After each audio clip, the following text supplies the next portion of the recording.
aquariums.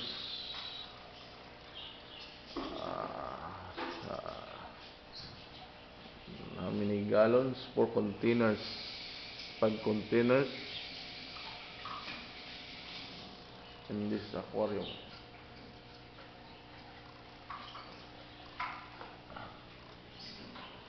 There's some fish here. Tuxedo swordtail, Kohaku swordtail. This is a albino tiger barb, and the other one, normal tiger barb. See, platy are there, platy, and zebra danube.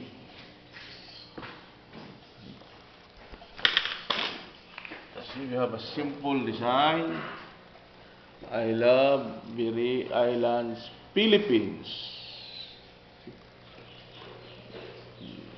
Here's our black molly is now pregnant. And there's some here Kuliko goldfish.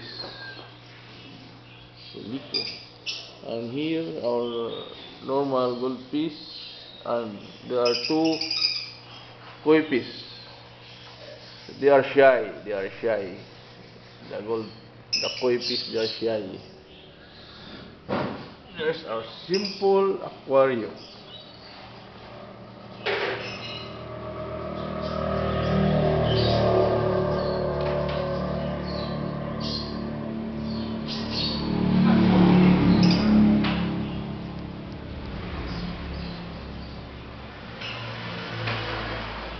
Don't shy, my friends. They are shy because they are new in this.